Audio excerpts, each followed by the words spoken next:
पिता होना बड़े आनंद का विषय है, और जितना बड़ा आनंद है उससे भी अधिक बड़ा उसका उत्तरदायित्व भी। आप में से भी कुछ पिता होंगे, कुछ संतान, और मुझे पूर्ण विश्वास है कि आप लोग भी अपना उत्तरदायित्व अवश्य पूर्ण करते होंगे।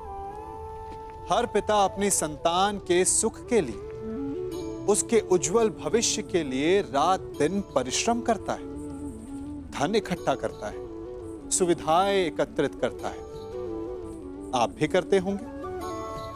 हर पिता को यही लगता है कि उसने अपनी संतान को सब कुछ दे दिया, परंतु फिर भी संतान प्रसन्न नहीं रहती। यदि आपको विश्वास नहीं तो आप भी स्वयं अपनी ही संतान से पूछ लीजिए। उनको अवश्य कहीं ना कहीं कोई कमी अनुभव होती होगी, और इसका केवल एक ही कारण, और वो है पिता की भूल। उसे लगता है कि उसने अपनी संतान को सब कुछ दे दिया, परंतु वास्तव में वो उसे सबसे अमूल्य विरासत दे ही नहीं पाता, और वो अमूल्य वस्तु है समय। अपनी संतान को समय दीजिए, उसे समझिए, उसे समझाइए, उसके साथ खेलिए, और जीवन के मैदान में उसे खेलना सिखाइए। उसे संस्कार दीजिए, उसे उसके मार्ग पर चलने दीजिए। मार्ग भटके तो उसे उचित मोड़ भी दिखाइए। विश्वास कीजिए, इससे अधिक कोई अमूल्य वस्तु आप अपने संतान को नहीं दे सकते।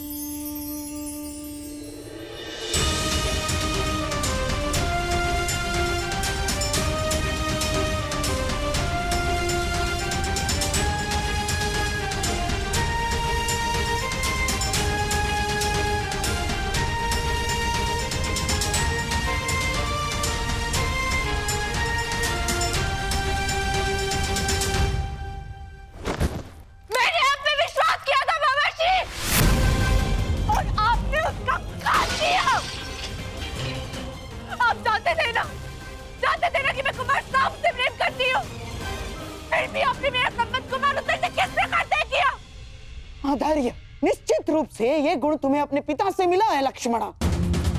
अरे बिना बात की गहराई समझे तुरंत प्रतिक्रिया दे देती हो। पहले शांति पूर्वक मेरी बात सुन तो लो पुत्री। अब सुनने को शेष क्या है मामा श्री? आपने बिल्कुल ठीक कहा। मुझे आंख बंद करके किसी पे विश्वास नहीं करना चाहिए,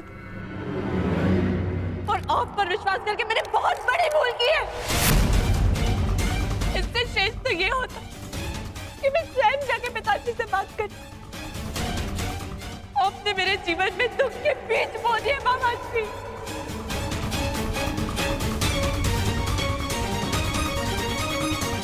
नहीं बच्ची, देखो पौधे के उगने से पूर्व ये भविष्यवाणी करना उचित नहीं है कि बीज बुरे थे।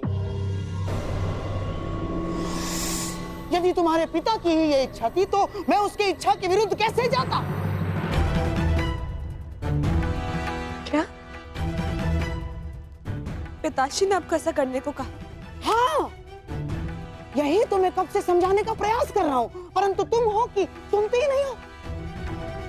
तुम्हारे और सांब के विवाह का प्रस्ताव मैं दुर्योधन के पास लेके गया था, परंतु वो सुनते ही क्रोधित हो गया, और उसने स्पष्ट रूप से कह दिया कि वो तुम्हारा विवाह कृष्ण पुत्र सांब के अतिरिक्त और किसी से भी करवा सकता है।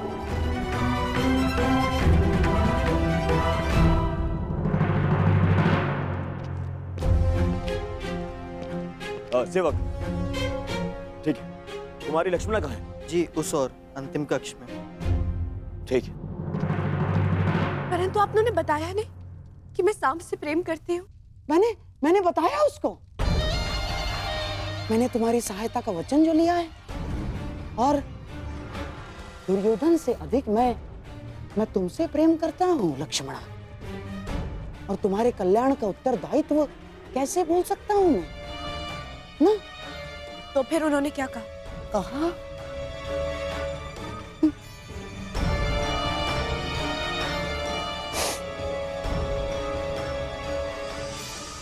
पहली बार उसने मुझसे कटु शब्दों में बात की और स्पष्ट रूप से मेरा यह प्रस्ताव अस्वीकार कर दिया बच्ची उसने। और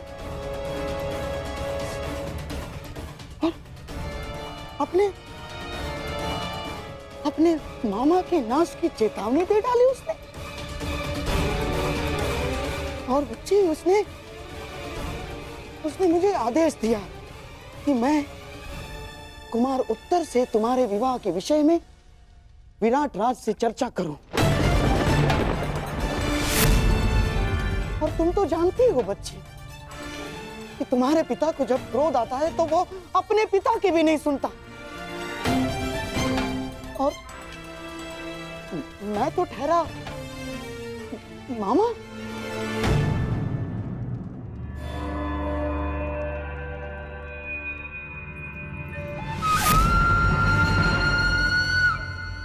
मुझे विश्वास नहीं हो रहा, अपनी शत्रुता के चलते पिताश्री मुझसे मेरा प्रेम छीन सकते हैं।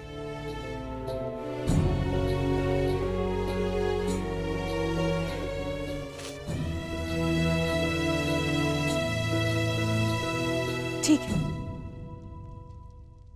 तो मैं भी उन्हीं की पुत्री हूं। मैंने निर्णय ले लिया है, अपने वर का चयन करना हर स्त्री का अधिकार होता है और मेरा यह अधिकार मुझसे कोई नहीं छीन सकता और मैं इस अधिकार का प्रयोग करूंगी। मैं साम से प्रेम करती हूँ और केवल उसी से विवाह करूंगी, उसके अतिरिक्त किसी और से नहीं। और मेरा ये निर्णय कोई नहीं टिका सकता। अपने प्रेम की राह में मैं किसी को नहीं आने दूंगी, फिर चाहे वो मेरे पिताश्री ही क्यों ना हो।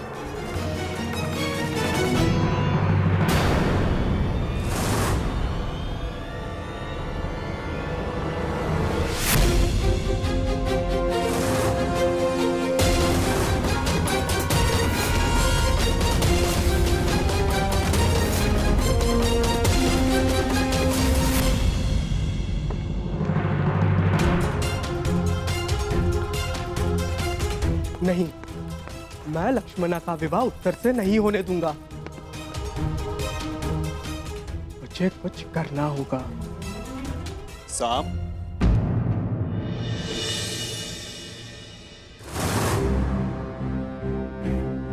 हस्तिनापुर की राजकुमारी लक्ष्मणा का हाथ विराट कुमार उत्तर के हाथ में देने का प्रस्ताव रखता। आपका क्या मत है प्रथम पूज्य वासुदेव? मैं गांधार नरेश के विचारों से पूर्णतः सहमत हूं। साम, जो कुछ होता है सबके हित के लिए होता है पुत्र। अच्छा, फिर आपका मेरा पिता होना क्यों मेरे हित में नहीं हुआ?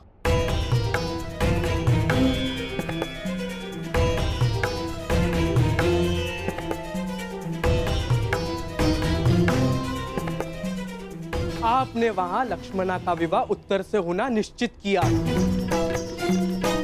क्या अब आप मुझे अपना पुत्र कहने का अधिकार रखते हैं? पिता तो मैं हूं साम, परंतु लक्ष्मणा और उत्तर के विवाह से तुम्हें क्या समस्या है? ये प्रकरण हस्तिनापुर और विराट के मध्य है। फिर तुम क्यों इतने आक्रोश में? मैं आक्रोश में हूं क्योंकि लक्ष्मणा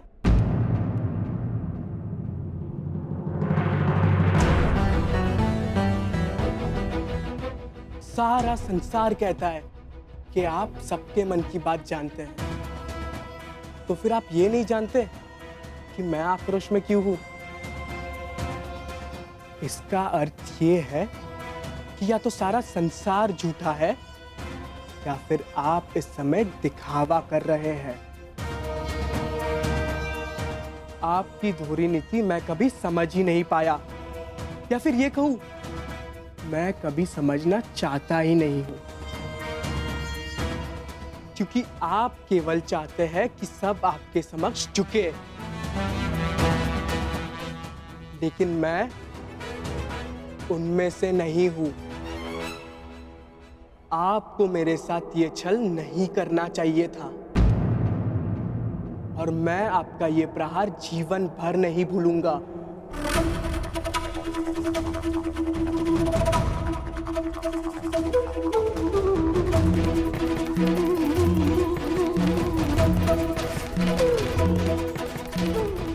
तुम जो मेरे साथ करने वाले हो पुत्र, वो सारा संसार नहीं भुला पाए, परंतु तब भी हर पिता की भांति मैं तुम्हें क्षमा करता रहूंगा और तुम्हें अपनी ही भूल से शिक्षा लेते देखता रहूंगा।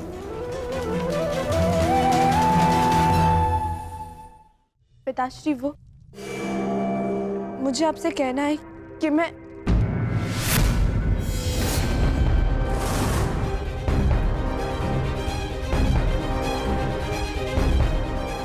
दुर्योधन, ईश्वर के लिए इस बच्चे पर रुष्ट ना हो।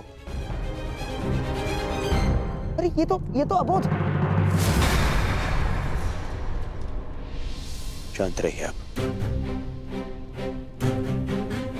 ये कोई राजनीति का चौसर नहीं है और ना ही रणभूमि का खेल। ये मेरा परिवार है, मेरे परिवार की प्रकरण है, और इसके मध्य में आपको बोलने की अनुमति नहीं देता हूं। आज केवल मैं बोलूंगा और आप सुनेंगे।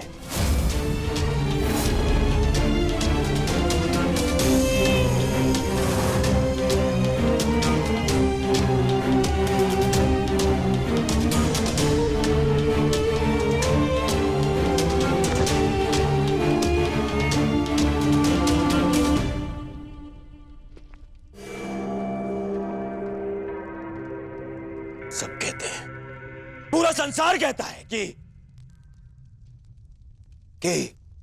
दुर्योधन सत्पुरुष नहीं बन सकता। ठीक है, ठीक ही तो है, क्योंकि जब मैं अपने बीती भूलों को देखता हूं तो मुझे प्रतीत होता है, मुझे प्रतीत होता है कि उनकी सोच अनुचित नहीं है। ठीक है, ठीक।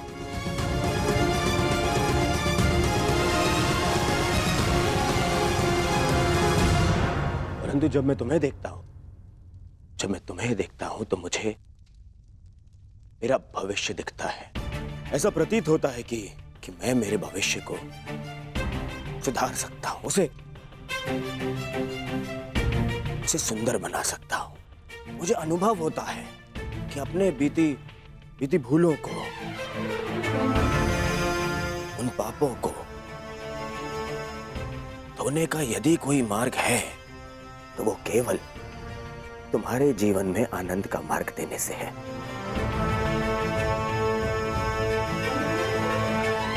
पुत्री, मैंने तुम्हें सब कुछ दिया। तुम्हारी माता टोकती थी, परंतु जो वस्तु तुमने मांगी मैंने तुम्हें लाके दी। पता, इस दुर्योधन के, इस दुर्जय योद्धा के मन में कोई कोमल भाव है ना, वो केवल तुम्हारे लिए है पुत्री। फिर पता नहीं क्या कमी रह गई, बताओ ना पुत्री, मेरे प्रेम में क्या कमी रह गई? तुम्हारे लालन पालन में क्या भाव रह गया पुत्री? ऐसा मत बोलिए पिताश्री, आप संसार के सबसे अच्छे पिता हैं। सच? तुमने ऐसा क्यों किया पुत्री? यदि ये सच है तो ऐसा क्यों किया? मेरे और वासुदेव कृष्ण के संबंधों को जान के भी तुमने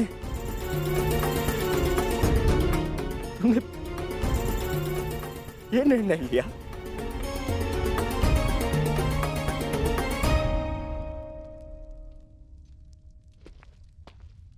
तुम्हें ज्ञात नहीं है कि कितनी बड़ी दुविधा को आमंत्रित करने जा रही हो तुम।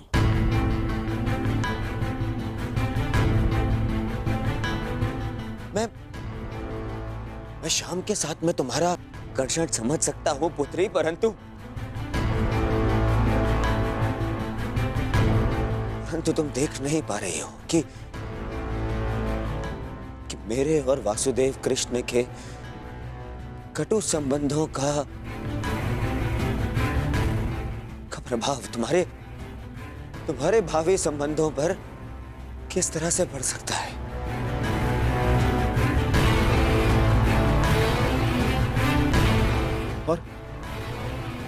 और कोई भी पिता अपनी पुत्री को अपने कारण कष्ट में नहीं देख सकता है पुत्री।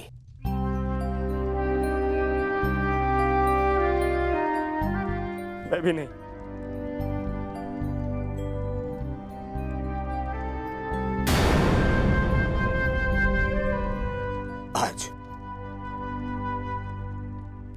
आज ये पिता अपनी पुत्री से विनती करता है। मैं विनती करता हूँ पुत्री तुमसे, शाम को अपने दिल अपने मन से निकाल दो पुत्री।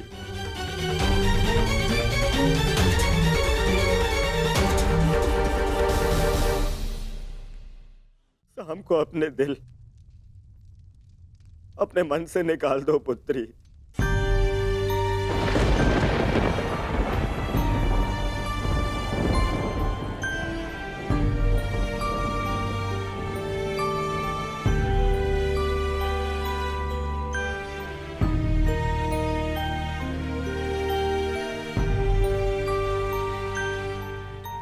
केवल तुम्हें प्रसन्न देखना चाहता हूं पुत्री, और विश्वास करो पुत्री, तुम संभ के साथ प्रसन्न नहीं रह पाओगी।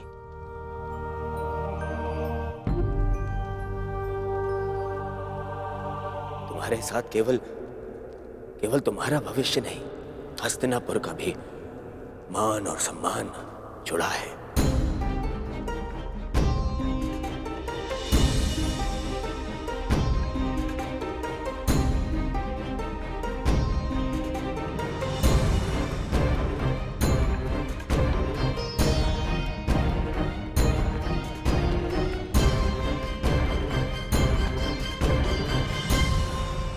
अब निर्णय तुम्हें लेना है।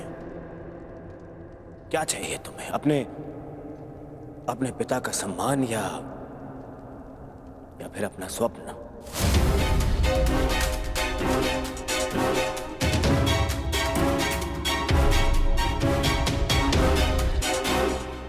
विवाह का निर्णय लक्ष्मणा पर छोड़कर दुर्योधन ने मेरे सारे किए पर पानी फेर दिया। अब उस कृष्ण को नीचा दिखाने के लिए मुझे कुछ और करना होगा।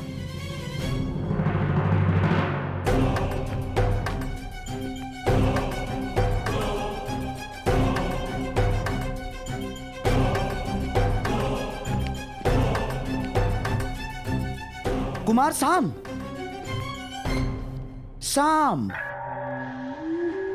मैं जानता हूं कि तुम पर क्या बीत रही है और इस समय किस संताप का अनुभव कर रहे हो तुम। मैं समझता हूं, और मैं भी तो चाहता हूं कि लक्ष्मणा को उसका प्रेम मिले और तुम्हारा विवाह उसी के साथ हो। परंतु जिनके चाहने से यह संभव है, वो लक्ष्मणा के पिता दुर्योधन ये नहीं होने देना चाहते साम। किंतु इसका अर्थ ये नहीं कि मैं पराजय स्वीकार कर लूंगा। या तुम्हें कर लेनी चाहिए साम ना। सभा में मैंने वही किया जो दुर्योधन चाहता था। बस मुझे एक ही आशा थी कि वासुदेव कृष्ण तुम बालकों का मन पढ़ के इसका विरोध करें, परंतु उन्होंने भी वैसा कुछ नहीं किया। साम, मैं तो चाहता था। आपके चाहने से अब कुछ नहीं होगा। मैंने लक्ष्मणा से कहा था कि हर एक पर विश्वास ना करें, चाहे लोग उन्हें ईश्वर ही क्यों ना मानते हो। परंतु मेरी बात पर तुम्हें विश्वास करना ही होगा सांब। यदि यदि दुर्योधन के समक्ष खड़ा होना है, यदि लक्ष्मणा का साथ चाहिए, तो तुम्हें दुर्योधन जैसा ही कुछ करना होगा।